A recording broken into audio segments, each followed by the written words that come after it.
My name is Olivia Johnson. I'm 22 years old and live in Austin, Texas, USA. This story isn't directly about me, but about my dad, a high school assistant principal who doesn't tolerate nonsense. What started as a normal school year turned into one of the most satisfying cases of instant karma I've ever heard. My dad's ultimate revenge on an entitled family still makes me laugh today.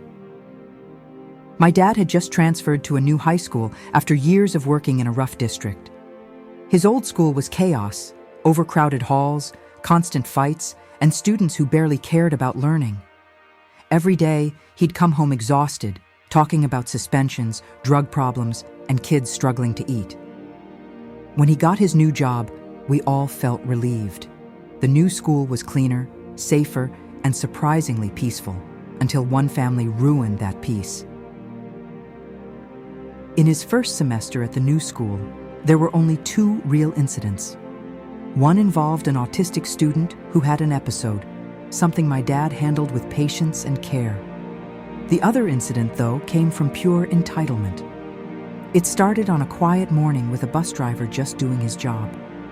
My dad didn't know it then, but this single event would lead to arrests, trials, and poetic justice that even the judge couldn't ignore. The bus driver was a kind, middle-aged man everyone liked. He was patient with the students and never raised his voice. But one morning, something small happened. Maybe he bumped into a student by accident, or maybe he scolded her for being rude. That student was the entitled girl. Furious, she texted her mom, painting herself as the victim. What came next was a storm nobody on that bus would ever forget. The next morning, when the bus stopped at the entitled girl's house, she wasn't there. Instead, her mother and 2 older siblings were waiting. Her brother looked about 22, and her sister was in college. All 3 adults boarded the bus together, their faces full of anger. Without warning, they started shouting at the driver, cursing, threatening, and calling him names in front of terrified kids. It was pure chaos inside that bus. The bus driver froze for a moment, trying to calm them down, but the shouting only grew louder. The sister screamed about respect.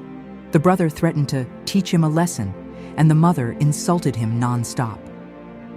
The kids in the back seats were scared, clutching their backpacks. As soon as they got off, the driver slammed the doors and sped away, his hands shaking. But that family made one massive mistake. They forgot about the cameras. Every school bus in our county had 4 high-definition cameras with audio recording. They caught every second of the incident, the threats, the slurs, the chaos. As soon as the bus reached school, the driver went straight to the front office, pale and trembling.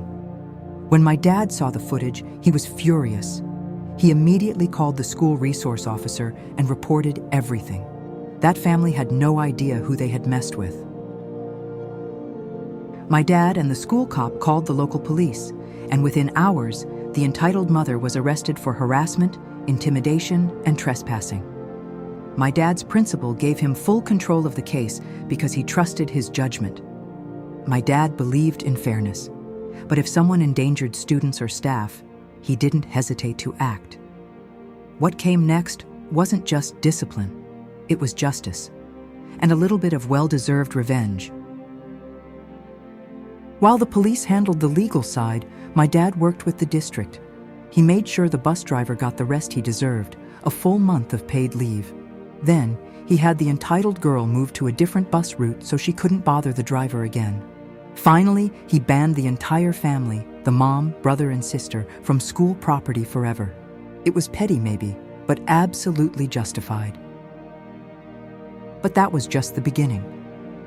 With the help of the school's lawyer, my dad gathered written statements from almost every student who'd been on the bus that day. The evidence was overwhelming. They decided to press charges only against the entitled mother and her son. It turned out the son was already on probation for another crime. That meant serious consequences were waiting for him. When the court date finally arrived, my dad, his principal, and the school cop attended the hearing as witnesses. Everyone expected the mother to get a light sentence. maybe a few days in jail or community service. Even her lawyer seemed to believe it would end quickly. But none of them were ready for what the judge had to say once he read the case file and saw the evidence. The courtroom was silent when the entitled mother walked in, looking confident as ever. She probably thought this was just another slap on the wrist. My dad sat quietly behind the prosecutor, his arms crossed, calm but firm. The judge began by reviewing the charges: harassment, trespassing, intimidation, and endangering minors. Each word made her smirk fade a little more. She wasn't smiling anymore. The bus driver wasn't there that day, but his statement had already been read. The judge didn't even need to see the video. The written testimony from students and the driver's detailed report were more than enough. The mother's lawyer tried to argue that she had just been protective of her daughter, but the judge wasn't having it. He called her actions dangerous, reckless, and a terrible example for her children. My dad later told me that he could see the moment the mother realized she was in real trouble. Her face went pale, and she kept glancing nervously at her son's empty chair beside her. He hadn't shown up yet, even though his trial was scheduled right after hers. The judge finished reading her file, took off his glasses, and said something that made the whole courtroom freeze. "Mrs. Turner," the judge said firmly, "you threatened a man's life in front of children, trespassed on school property, and caused distress to multiple minors. You showed no remorse and have wasted this court's time." He paused, looking straight into her eyes. "You will serve 30 days in jail." The gasp from the audience was audible. Even my dad's principal had to hide a grin. 30 days, for her, that was unthinkable. My dad said the entitled mother tried to argue back, shouting that it wasn't fair, but the bailiff calmly led her away. She was stunned. Everyone in the courtroom could feel the satisfaction in the air. Justice had been served. My dad stayed quiet, but inside he was cheering. The school had stood up for its employees, and the law had backed them up. But just as the courtroom settled, things got even better. The entitled brother was supposed to appear for his own trial immediately after his mother's. The bailiff called his name once, twice, no response. The judge looked up and asked, "Is the defendant present?" The lawyer looked around nervously, realizing his client had completely vanished. After a brief pause, the judge sighed and shook his head. "Very well," he said. "A bench warrant will be issued for his arrest." My dad told me that moment felt like divine justice. The entire courtroom buzzed quietly with disbelief. Not only had the mother been sentenced, but now her son had dug himself an even deeper hole by not showing up to his own trial. The next day, police found the entitled brother hiding at his mother's house, probably thinking he could just wait it out. They arrested him on the spot.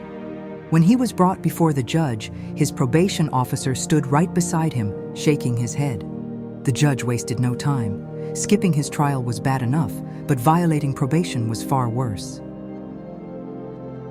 The judge laid it out clearly. "You failed to appear for your hearing, you broke your probation terms, and you participated in the same harassment as your mother." Then came the final blow, 12 months in county jail. My dad said you could have heard a pin drop. The brother didn't even argue. He just stared at the floor, realizing his arrogance had destroyed his freedom. When my dad left the courthouse that day, his principal patted him on the back and said, "Well, I think that's the quietest victory we've ever had." They both laughed. My dad wasn't a man who enjoyed seeing others punished, but he believed deeply in accountability. The bus driver, who had only wanted to do his job, was finally safe and respected again. The next week, word spread across the district. Students and teachers were shocked that such an entitled family had gone so far, and even more shocked that justice had come so swiftly. The bus driver returned to work after his paid month off, greeted by cheers from students.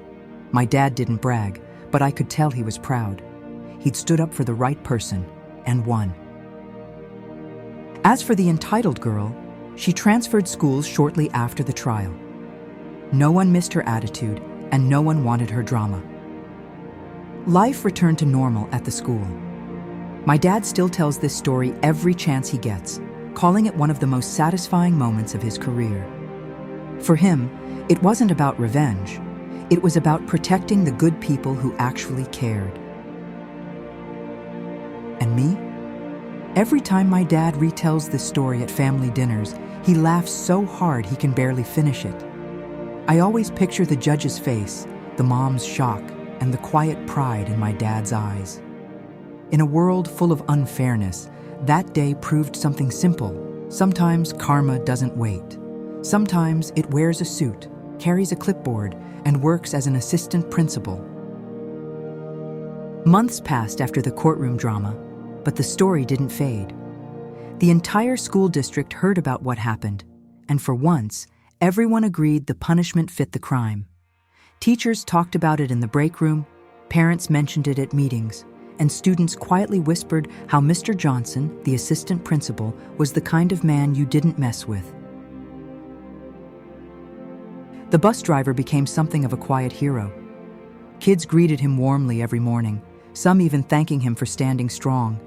He'd smile modestly and wave, still a bit shy from the attention.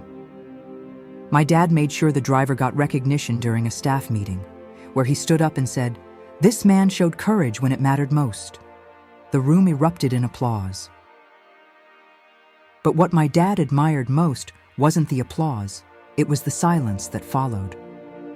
Everyone seemed to understand that what had happened was bigger than just one incident.